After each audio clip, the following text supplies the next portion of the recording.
Hello guys, welcome to my channel. இன்றைக்கி நம்ம என்ன பார்க்க போகிறோம் பார்த்தீங்கன்னா, போன வீடியோவில் அஞ்சலி அப்படின்னு ஒரு பொண்ணோட லைஃப் ஸ்டைல் பற்றி பார்த்துருந்தோம். ஃபர்ஸ்ட் வீடியோ பார்க்காதவங்க பார்த்துட்டு வந்துடுங்க. லிங்க் வந்து கீழே டிஸ்கிரிப்ஷனில் கொடுக்கேன். உங்களுக்கு ஈஸியாக இருக்கும் பார்க்குறதுக்கு. புதுசாக நம்ம சேனலை வந்து சப்ஸ்கிரைப் பண்ணி மறக்காம பெல் ஐக்கனை கிளிக் பண்ணிடுங்க. அப்போ நான் போடக்கூடிய எல்லா வீடியோ வந்து கண்டினியூஸாக சேரும் உங்களுக்கு. இப்போ என்ன அப்படின்னு பார்த்தீங்கன்னா, அஞ்சலி வந்து அங்கேருந்து ட்ரெயின் ஏறுறாங்க. ட்ரெயின் ஏறி மும்பைக்கு வந்து சேர்ந்துட்டாங்க காலையில். சேர்ந்த உடனே பார்த்தீங்கன்னா ரொம்ப ஒரு பிஸியான இடம். கொஞ்சம் ஃப்ரீயாக இருக்கிறதுனால அவங்களுக்கு ரொம்ப ஈஸியாக இருக்குது. வந்தவொடனே ஒரு கேப் பிடிக்கிறாங்க. கேப் பிடிச்சிட்டு அவங்க ஃப்ரெண்டை பற்றி யோசிச்சுட்டே கவலையில் வந்துட்டு இருக்காங்க. என்ன ரீசன் அப்படின்னா, அவங்க ஃப்ரெண்டோட லைஃப் வந்து அந்த மேரேஜுக்கு அப்புறம் அப்படி டோட்டலாக மாறிடுச்சு. இன்னொன்று என்னன்னா, அவங்க கூட இன்னும் கொஞ்ச நாள் இருந்துட்டு வந்திருக்கலாம் அப்படின்னு நினைக்கிறாங்க. இருந்துட்டு வந்துடலாம். இப்போ அதை யோசிச்சு எதுவுமே பண்ண முடியாது. பட் அப்போல்லாம் இருந்திருக்கணும் அப்படின்னு சொல்லிட்டு அவங்களே அவங்க மனசுக்குள்ளே தேர்த்திக்கிட்டு வந்துட்டு இருக்காங்க. இன்னொன்று அவங்க லைஃப் நல்லா இருந்தால் இன்னும் கொஞ்சம் நல்லா இருக்குமே அப்படிங்கிறத இன்னுமே கொஞ்சம் யோசிச்சுட்டு வந்துட்டு இருக்காங்க. அதாவது பார்த்தீங்கன்னா அப்படியே ஒரு வழியாக வீட்டுக்கு வந்து சேர்ந்துட்டாங்க. வீட்டுக்கு வந்துட்டு ஃப்ரெஷ் அப் ஆகிட்டு அதுக்கப்புறம் வந்து நைட்டு பண்ண ட்ராவலோட இப்போ பண்ண போகிற 1 மணி நேரம் ட்ராவல் வந்து ரொம்ப கஷ்டமாக இருக்கும். என்ன ரீசன், மும்பை தான் உங்களுக்கு தெரியும். ட்ரெயினில் எப்படி கூட்டம் இருக்கும் எல்லாமே அப்படின்ட்டு. ஏன்னா ட்ரெயினில் தான் போய் ஆகணும் உங்கள் ஆஃபீஸுக்கு. அதுக்கப்புறம் பார்த்தீங்கன்னா அப்படியே ஆஃபீஸுக்கு கிளம்பிட்டாங்க. கிளம்பி ட்ரெயினில் ஏறதுக்காக வெயிட் பண்ணதுக்காண்டி அங்கே ரயில்வே ஸ்டேஷன் நின்றுட்டு இருக்காங்க. நிற்கும்போது ஸ்கூல் பசங்க 5 பேர் வந்துட்டு இருக்காங்க. வந்து அவங்கள பார்த்து சிரிச்சிட்டு அப்படியே ஸ்மைல் பண்ணிட்டு ஜாலியாக அப்படி நின்றுட்டு இருக்காங்க. நின்றுட்டு இருக்கும்போது பார்த்தீங்கன்னா ஒரு ஃபோன் கால் வருது. அவங்க ஃப்ரெண்டு வந்து கால் பண்ணுறாங்க. கால் பண்ண உடனே இவங்க வந்து ஃபஸ்ட்டு ஃபோன் அட்டன் பண்ணல. 2வது அவங்களோட ஹெட் ஆஃபீஸ்லேருந்து இந்த ஹெட் ஆஃபீஸர் இருப்பாங்கல்ல, அவங்க வந்து கால் பண்ணுறாங்க. கால் பண்ணிவிட்டு ஒரு நியூஸை வந்து சொல்கிறாங்க. கொஞ்ச நேரத்துக்கு முன்னாடி ஒரு 11ஆம் கிளாஸ் படிக்கிற பொண்ணை வந்து ரேப் பண்ணிட்டாங்க. அதனால நீ என்ன ஏது அப்படின்னு அந்த இடத்த போய் பார்த்துட்டு வாமா, ரிப்போர்ட் பண்ணி எடுத்துட்டு வா அப்படிங்கிற மாதிரி பேச அனுப்புகிறாங்க. ஓகேன்னு சொல்லிட்டு நம்ம அஞ்சலியும் கிளம்புறதுக்கு தயாராக இருக்காங்க.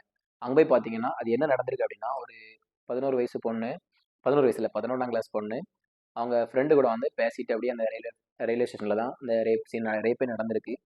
அப்படியே ரயில்வே ஸ்டேஷனில் நடந்து போயிட்டு இருக்காங்க. போயிட்டு இருக்கும்போது என்ன அப்படின்னா, ஒரு போலீஸ் வந்து ஃபுல்லாக நல்லா தண்ணி அடிச்சுட்டு வந்து அந்த பொண்ணை வந்து ஒரு விசாரிக்கணும். ஏன்னா நீ ஒரு பையன் கூட பேசிகிட்டு இருக்க அப்படின்னு விசாரிக்கணும்னு சொல்லிட்டு ஒரு ஆஃபீஸ் ரூமுக்குள்ளே கூப்பிட்டு போயிட்டு அந்த பொண்ணை வந்து ரேப் பண்ணியிருக்காரு.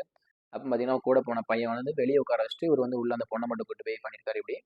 அதனால அந்த பையன் வந்து அதுக்கப்புறம் பொதுமக்களோட உதவியோட சேர்ந்து கதவெல்லாம் உடச்சிட்டு போய் அதுக்கப்புறம் அந்த பொண்ணை வந்து காப்பாற்றிருக்காங்க.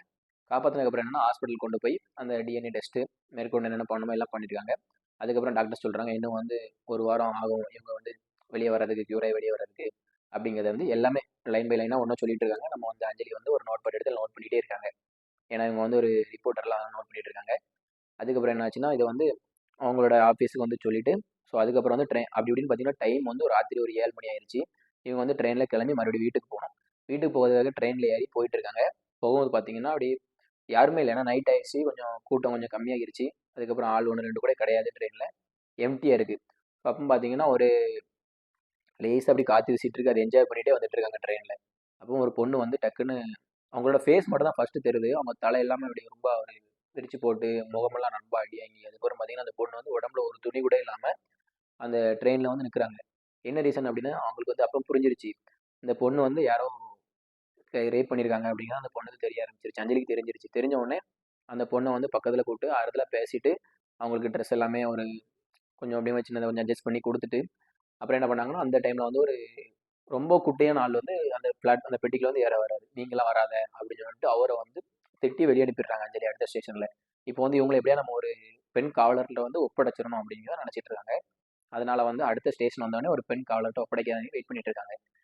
உடனே அவங்களுக்கு இன்ஃபார்ம் பண்ணிட்டு அந்த பொண்ணை போய் அவங்க கிட்ட சேஃப்டியாக ஒப்படைச்சிட்டாங்க. இன்னொன்று என்னன்னா அஞ்சலி வந்து வர வழி ஃபுல்லாக அப்படி யோசிச்சுட்டே வந்துட்டு இருக்காங்க. இன்னும் அந்த பொண்ணு எப்படி அஹ், இன்னொரு காவலரை வந்து பாதுகாப்போட தான் நம்ம ட்ரெயினில் போயிட்டு இருக்கோம். ஒரு கவலர் போட்டு ட்ரெயினில் வந்து நம்ம போயிட்டு இருந்தாலுமே எப்படி அவங்க நம்ம பாதுகாப்பாக போயிட்டு இருக்கோம் அப்படின்னு நம்புவாங்க அப்படின்னு சொல்லிட்டு அதெல்லாம் யோசிச்சு ரொம்ப கவலையிலே வந்துட்டு இருக்காங்க.